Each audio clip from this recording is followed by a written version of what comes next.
Mpumelelo, good evening to you and welcome. Thank you very much for your time, and it's lovely to see you in person. Just share with us the legal space that the step-aside resolution occupies now. It's a very important one. It has the potential of saying that the elected members, or let's say democratic elected members of the ANC, cannot partake in their official duties, as you can see from the suspended Secretary, Mr. Ace Magashule. So at the end of the day, it's very crucial for it to be well ventilated within this particular conference. But if you look at it, it started off as just one line which was inserted, and then it has developed to such an instant and a powerful clause to such an extent that there are various people that have been suspended. There are ones that cannot contest elections, as we have seen in the case of any elections that took place in the last weekend with Umamzane Lekumet.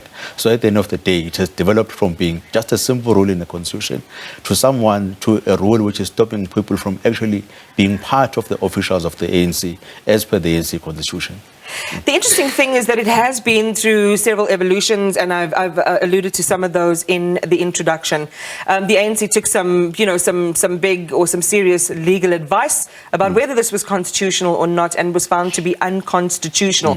How contentious an issue is it going to be in this particular conference? As you say, it's already blocking people's political aspirations. It's going to be a huge problem, because you have to look within the context of the political nature and within the context of the political contestation that they exist at the moment.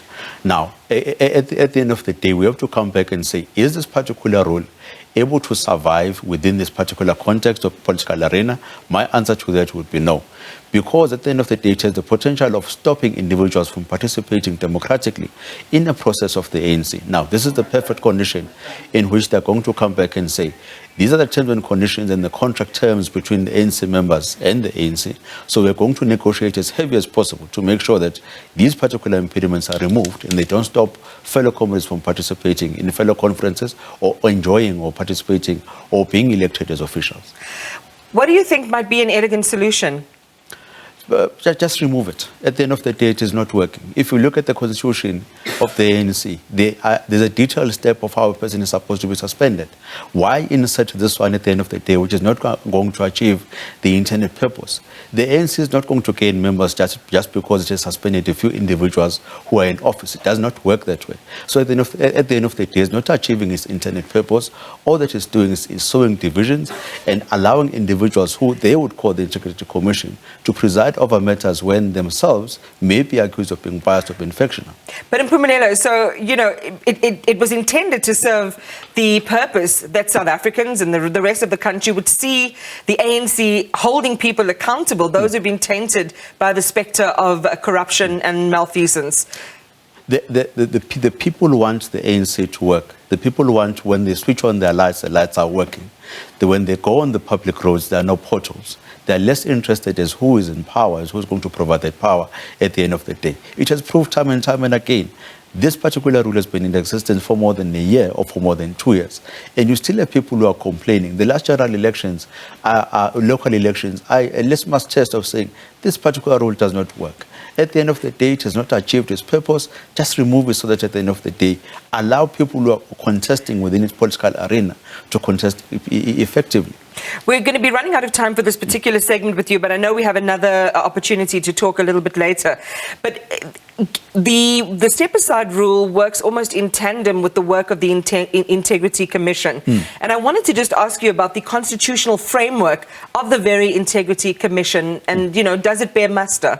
Let's separate it into two. In terms of the tick box exercise, I would say yes, it is there within the constitution of the ANC, it works perfectly. However, if you look at the implementation, let's ask ourselves this question. Who sits in that Integrity Commission? Who are the presiding officers? On what merits are they using? Are they factional themselves? What legal framework are they using? What constitutional framework are they using? So we have, for a lack of a better word, a bunch of individuals using their own personal opinions to decide what is wrong and what is right. And the most important question, on what basis are they doing that? If they would quote a certain section within the Constitution that says, we want a cadre who can behave in this particular manner and not behave in this particular manner, that would be clear.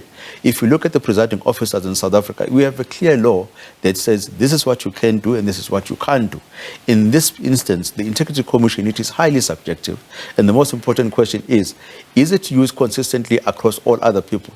Perfect example.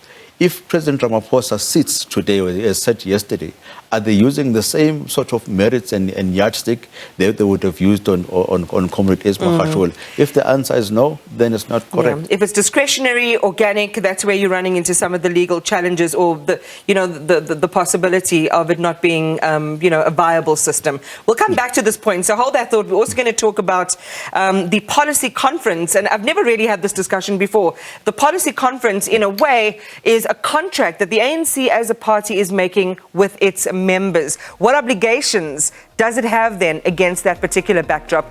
That was legal analyst Mpumelelo Zikalala talking to us on this matter.